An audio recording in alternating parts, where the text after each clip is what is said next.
السلام علیکم پاکستانیوں. کل جو پہلی بات تو یہ ہے کہ اٹس کنفرمز کہ Rafale has been shut down, اور فرینچ انٹیلیجنس نے اس کو بالکل کنفرم کر دیا ہے، انٹرنیشنل میڈیا نے کنفرم کر دیا ہے.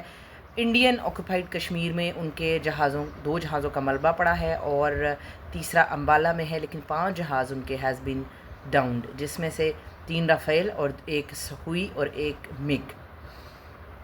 یہ ہے آپریشن سندور کا جواب. میں مانتی ہوں یہ جواب نہیں تھا، یہ تو ڈیفینس میں ہوا نا. 80 جہاز جو ہے وہ انٹرنیشنل میڈیا کلیم کر رہا ہے انڈیا کے آئے تھے، اور جواب میں ہمارے 26 تھے، لیکن سارے جہاز محفوظ تھے، جس میں 80 میں سے وہ واپس 75 ہی گئے ہیں. کل قومی اسمبلی میں بڑکے مارنے کے بعد رانا ثناء اللہ اور ڈپٹی وزیر اعظم اسحاق ڈالر سے یہ کہا گیا کہ یہ کہو انہوں نے حملہ کیا، ہم نے آگے سے جواب دیا، اور اب اگر انڈیا کچھ نہیں کرے گا تو ہم بھی نہیں کریں گے. ہو گیا. اس کے بعد جو لان تان ہوئی، اس کے بعد جوکر کو بھیج دیا گیا، جاؤ جا کے تقریر کرو. پھر D G I S P R کی پریس کانفرنس آئی. یقین کریں اس وقت ہم حالت جنگ میں نہ ہونا، جتنی ہماری غیرت کا سودا کیا ہے نا انڈیا نے، ہماری مساجد کو شہید کر دیا، سویلینز 30 جان سے جا چکے، شہید ہو چکے. وہ تو شہید ہو کے جنت میں چلے گئے نا، لیکن ہمارا سوچے ہم اب بغیرتی کی زندگی انڈیا کے سامنے گزاریں گے.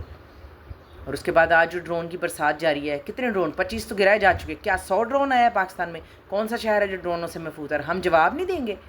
کیوں نہیں جواب دیں گے ہم؟ کیا ہم نے میزائل اس دن کے لیے بنایا تھا؟ ہم نے اس لیے بنایا تھا کہ 10 گنا بڑا ملک ہے تو کیا مریں گے اور مار دیں گے اس ملک کو؟ ہم تھوڑا چھوڑیں گے انڈیا کو. وہ مساجد میں حملے کرے، قرآن پاک شہید ہوں، معصوم بچے جائیں، عورتیں جائیں. کون سے ٹیررسٹ ہیں یہاں پہ؟ انڈیا بکواس کرتا ہے، انڈیا جھوٹ بولتا ہے.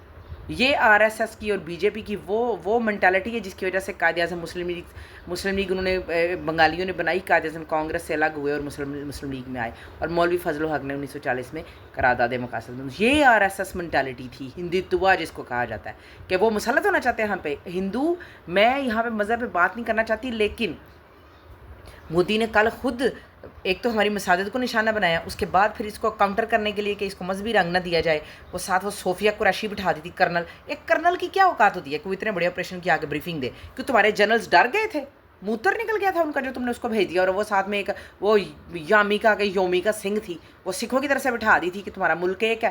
جاؤ جا کے دیکھو پنجاب میں سے، مشرقی پنجاب میں سے تمہارے ساتھ کھڑا کون ہے.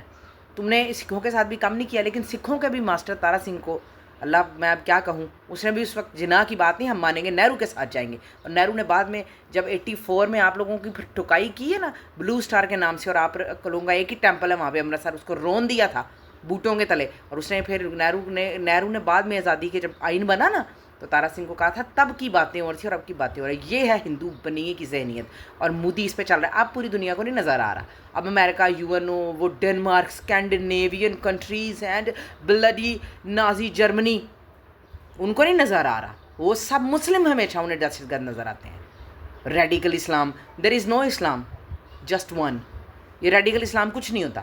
آپ کو پوری دنیا میں اسلام نظر آتا ہے؟ ہندو کہیں پہ جوئش مسلمانوں کی مار رہے ہیں، جینوسائڈ کر رہے ہیں، کہیں یہ مودی ہمارے اوپر چھوڑا ہوا ہے. کتے پالے ہوئے ہیں غیر مسلموں نے یہ ہمارے اوپر چھوڑنے کے لیے.